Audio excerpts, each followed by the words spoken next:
ಹೀಗಂದ್ರೆ ಇದೇ ಭಗವದ್ಗೀತೆಯಲ್ಲಿ ಮತ್ತೊಂದು ಕಡೆ ಅಂತ ಇದ್ದಾನೆ, ಅನನ್ಯ ಚಿಂತಯಂತೋ ಮಾ ಯೇ ಜನಾ ಪರ್ಯುಪಾಸತೆ ತೇಷಾಂ ನಿತ್ಯಾಭಿಯುಕ್ತಾನ ಯೋಗಕ್ಷೇಮಂ ಮಹಾಮ್ಯಹಂ.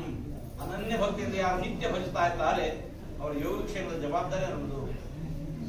ಕೃಷ್ಣ ಹೀಗಂದ್ರೆ ಆ ಕಡೆ ರಾಮನೂ ಕೂಡ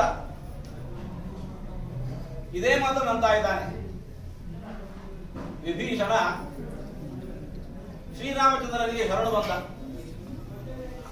ಆ ಹೊತ್ತಿಗೆ ಅಲ್ಲಿ ನೆರೆದಿದ್ದಂತಹ ಎಲ್ಲ ಕವಿಗಳು ಹೇಳ್ತಾ ಇದ್ದಾರೆ, ಇಲ್ಲ ವಿಭೀಷಣ ತಗೋಬಾರ್ದು, ಶತ್ರುಪಕ್ಷದಿಂದ ಬಂದವ, ಅದಕ್ಕೂ ಮಿಗಿಲಾಗಿ ರಾವಣನ ತಮ್ಮ, ಖಂಡಿತ ತಗೋಬೇಡ.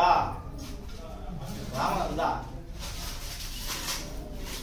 ರಾವಣನ ತಮ್ಮ ಏನು, ರಾವಣನೇ ಬೇಕಾದ್ರೆ ಕಲಿ, ಒಂದು ಸಾರಿ ಬಂದು ನಾನು ನಿನ್ನವ ನನ್ನನ್ನು ರಕ್ಷಿಸು ಅಂತ ಕೇಳಿದ್ರೆ ಅವನು ಯಾರೇ ಇರಲಿ ಅವನಿಗೆ ಅಭಯ ನೀಡ್ತೇನೆ.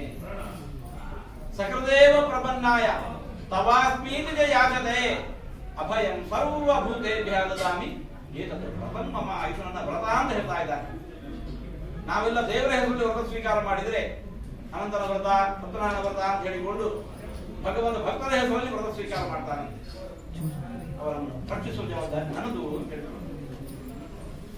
ಅಂತಹ ಶ್ರೀರಾಮಚಂದ್ರನ ಶ್ರೀಕೃಷ್ಣನ ಅನುಗ್ರಹ ನಮ್ಮ ನಿಮ್ಮೆಲ್ಲರ ಮೇಲೆ ನಿರಂತರ ಬೇಕು. ಅದಕ್ಕೋಸ್ಕರವೇ ಒಂದಲ್ಲ ಒಂದು ಬಗೆಯಲ್ಲಿ ನಾವು ಭಗವಂತನ ಆರಾಧನೆಯಲ್ಲಿ ತೊಡಗಿಸಿಕೊಂಡಿರುತ್ತೇವೆ. ಭಗವಂತನನ್ನು ಸಂತೋಷಪಡಿಸಬೇಕು. ಹೇಗೆ ಭಗವಂತನ ಸಂತೋಷಪಡಿಸೋದು? ಬಗೆ ಬಗೆಯ ಪುಷ್ಪಗಳಿಂದ ಅರ್ಪಿಸ್ತೇವೆ, ನಾನಾ ವಿಧವಾದಂತಹ ಫಲಗಳನ್ನು ನೈವೇದ್ಯಗಳನ್ನು ದೇವರಿಗೆ ಸಮರ್ಪಿಸ್ತೇವೆ. ದೇವರು ಸಂತೋಷಪಟ್ಟ ಅಂತ ನಾವು ಅಂದ್ಕೋತೇವೆ. ಅವಶ್ಯವಾಗಿ ಸಂತೋಷಪಡ್ತಾನೆ. ಪತ್ರಂ ಪುಷ್ಪಂ ಫಲಂ ತೋಯೈ ಯೋಗಿ ಭಕ್ತ್ಯಾ ಪ್ರಯಚ್ಛತಿ ತದಹಂ ಭಕ್ತ್ಯುಪಹೃತಂ ಅಶ್ನಾಮಿ ಪ್ರಯತಾತ್ಮನಃ. ಭಕ್ತಿಯಿಂದ ನೀಡಿದ್ದನ್ನು ಭಗವಂತ ಸಂತೋಷ ಸ್ವೀಕರಿಸ್ತಾನೆ. ರಾಮಾಯಣದಲ್ಲಿ ವಾಲ್ಮೀಕಿ ಮಹರ್ಷಿಗಳು ಹೇಳ್ತಾ ಇದ್ದಾರೆ, ಭಗವಂತ ಇಷ್ಟದಿಂದ ಖುಷಿ ಪಡೋದಿಲ್ಲ. ಪ್ರಾರಂಭದಲ್ಲಿ ರಾಮನನ್ನು ವರ್ಣಿಸ್ತಾ ಅವರು ಹೇಳುವ ಒಂದು ಮಾತು, ಪ್ರಜಾನ ಅಂತ ಹಿತೇರತಃ, ಪ್ರಜೆಗಳ ಹಿತದಲ್ಲಿ ಆಸಕ್ತನಾಗಿರುವವನು ರಾಮಚಂದ್ರ.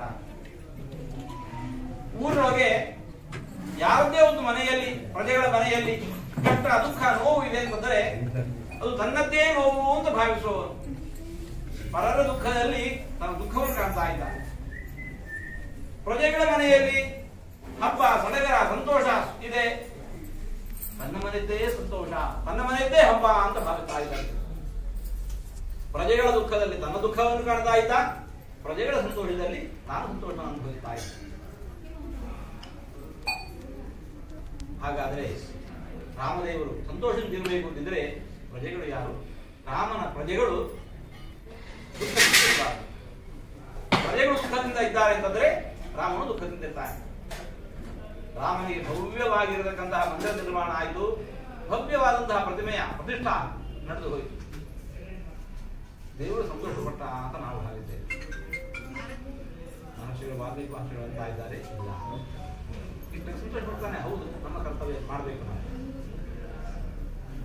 ನಮ್ಮೆಲ್ಲರ ಕನಸು ಮಂದಿರದ ಕನಸು ಮಾತ್ರ ಅಲ್ಲ, ರಾಮರಾಜ್ಯದ ಕನಸು ಅದೂ ನನಸಾಗಬೇಕು. ಏನು ರಾಮರಾಜ್ಯ ಅಂತಂದ್ರೆ ಎಲ್ಲೆಡೆ ಸಮೃದ್ಧಿ, ಎಲ್ಲಿಯೂ ಕೊರತೆ ಇಲ್ಲ. ಇವತ್ತು ಪ್ರಜಾರಾಜ್ಯ, ಆವತ್ತು ರಾಜರ ರಾಜ್ಯ ಅಂತಾದ್ರೆ ಇವತ್ತು ಪ್ರಜಾರಾಜ್ಯ. ಪ್ರಜಾರಾಜ್ಯದಲ್ಲಿ ನಾವೆಲ್ಲರೂ ಕೂಡ ರಾಮರಾದ್ರೆ ಅವತ್ತು ಒಬ್ಬ ರಾಮನಿಂದ ರಾಮರಾಜ್ಯ ಆಗೋಯ್ತು. ಇವತ್ತು ಪ್ರಜೆಗಳೆಲ್ಲ ರಾಮರಾಗಬೇಕು. ರಾಮರಾಜ್ಯದ ನಿರ್ಮಾಣವು ಕೂಡ ಸಾಧ್ಯ. ಪ್ರಜೆಗಳು ರಾಮರಾಗುವುದು ಅಂದ್ರೆ ಏನು? ರಾಮನ ವ್ಯಕ್ತಿತ್ವವನ್ನು ನಾವು ಮೈಗೂಡಿಸಿಕೊಳ್ಳೋದು. ನಮ್ಮ ಸುತ್ತಮುತ್ತ ಯಾರು ದುಃಖದಲ್ಲಿದ್ದಾರೆ ಅಂತಂದ್ರೆ, ಕಷ್ಟದಲ್ಲಿದ್ದಾರೆ ಅಂತಂದ್ರೆ, ಆಪತ್ತಿನಲ್ಲಿದ್ದಾರೆ ಅಂತಂದ್ರೆ ನಮ್ದು ಏನು ಸಾಧ್ಯವೋ ಹಾಗೆ ನೆರವಾಗುತ್ತೆ. ರಾಮದೇವರು ಇದರಿಂದ ಸಂತೋಷ ಪಡ್ತಾರೆ. ಯಾರಿಗೆ ಮನೆ ಇಲ್ಲ, ಲೈಫಲ್ಲಿ ಹೊಂಟಾಯ್ತು, ಪುಟ್ಟ ಒಂದು ಮನೆಯನ್ನು ಕಟ್ಟಿಸಿದ್ರು. ಯಾರು ವಿದ್ಯಾ ಅಂತಹ ನೆರವನ್ನು ಒದಗಿಸೋದು, ಯಾರು ವೈದ್ಯಕೀಯ ನೆರವನ್ನು ಬಯಸಿ ಕಷ್ಟಪಡ್ತಾ ಇದ್ದಾರೆ ಅವರಿಗೆ ಕೊಡೋದು. ಈಗ ನಿಮ್ಮಿಂದ ಏನು ಸಾಧ್ಯವೋ ಹಾಗೆ ಮತ್ತೊಬ್ಬರ ಕಷ್ಟ ಸುಖಗಳಲ್ಲಿ ನಾವು ನಮ್ಮನ್ನು ತೊಡಗಿಸಿಕೊಂಡೆವು ಅಂತಂದ್ರೆ, ಹಂಚಿಕೊಂಡೆವು ಅಂತಂದ್ರೆ ಇದು ರಾಮದೇವರ ಗುಣ. ರಾಮ ಮಂದಿರಕ್ಕೆ ಹೋಗಬೇಕು, ರಾಮನ ಕಾಣಬೇಕು, ರಾಮನ ಸೇವೆ ಮಾಡಬೇಕು ಅಂತ ನಾವು ಬಯಸ್ತೇವೆ. ಯಾವುದೇ ದೇವಾಲಯಗಳಿಗೆ ಹೋದ್ರೆ ಸೇವಾ ಲಿಸ್ಟ್ ಅಂತ ಇರತ್ತೆ. ಏನ್ ನಮ್ಮ ಸಾಮರ್ಥ್ಯಕ್ಕೆ ಅನುಗುಣವಾಗಿ 10,000 10 ಲಕ್ಷ ರೂಪಾಯಿದು ಸೇವೆಯನ್ನು ಮಾಡಬಹುದು. ಆದ್ರೆ ಅಯೋಧ್ಯೆಯಲ್ಲಿ ಇಂತಹ ಯಾವುದೇ ಸೇವಾ ಲಿಸ್ಟ್ ಇರುವುದಿಲ್ಲ. ಮತ್ತೆ ರಾಮನಿಗೆ ಸಲ್ಲಿಸುವ ಸೇವೆ ಯಾವುದು ಇದೆ? ನಮ್ಮ ಊರಲ್ಲಿ, ನಮ್ಮ ಕೇರಿಯಲ್ಲಿ, ನಮ್ಮನ್ನೇ ತಿಳಿದಲ್ಲಿ ಕಷ್ಟದಲ್ಲಿದ್ದವರಿಗೆ ನಾವು ನೆರವಾದೆವು ಅಂತಂದ್ರೆ ರಾಮನ ಬಳಿಗೆ ಹೋದಾಗ, ದೇವರೇ ನಿನ್ನ ಹೆಸರಲ್ಲಿ ಇಂತಹದೊಂದು ಸೇವೆ ಮಾಡಿದ್ದೇನೆ, ಅದು ನಿನಗೆ ಸಮರ್ಪಿತ, ಅದು ನಿನಗೆ ಸಮರ್ಪಿತ. ನಾವು ಯಾರಿಗೆ ನೀಡ್ತಾ ಇದ್ದೇವೆ ನೆರವನ್ನು ಅವನಿಗೆ ಹೇಳೋದು, ನಾನು ಕೊಟ್ಟದಲ್ಲ, ಇದು ರಾಮದೇವರ ಪ್ರಸಾದ. ದುಡ್ಡು ಕಾಸೇ ಖರ್ಚು ಇಲ್ಲ. ನಮ್ಮ ವೃತ್ತಿ ಏನಿದೆ ಅಲ್ಲ, ಆ ವೃತ್ತಿ ಮೂಲಕವೂ ಕೂಡ ನಾವು ಸಮಾಜ ಸೇವೆಯನ್ನು ಮಾಡಬಹುದು. ಅಧ್ಯಾಪನ ಮಾಡಬಹುದು. ಒಬ್ಬ ವೈದ್ಯ ತಾನು ಉಚಿತವಾದ ಚಿಕಿತ್ಸೆಯನ್ನು ನೀಡಬಹುದು. ಒಬ್ಬ ಬಿಲ್ಡರ್ ಇದ್ದಾನೆ, ನೂರಾರು ಮನೆಗಳನ್ನು ಕಟ್ಟಿಸಿಕೊಡುವಾಗ ಒಂದು ಮನೆಯನ್ನು ಕಟ್ಟಿಸಿರುವುದು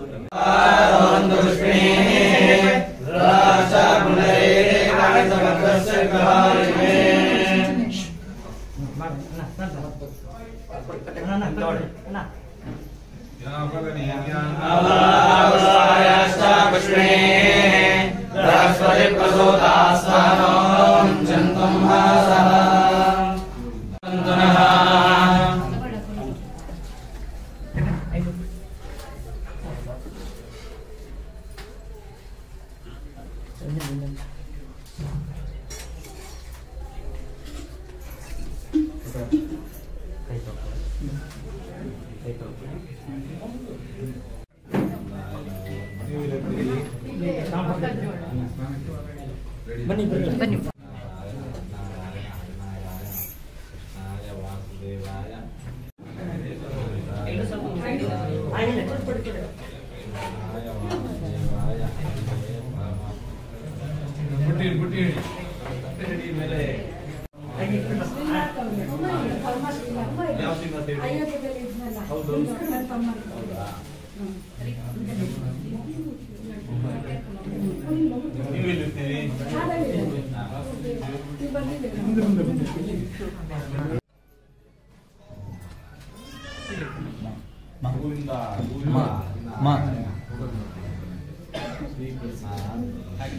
ಏನಿದು?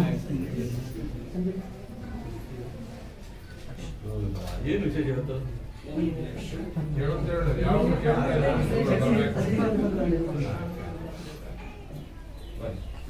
ಇವ್ರು ಯಾರು?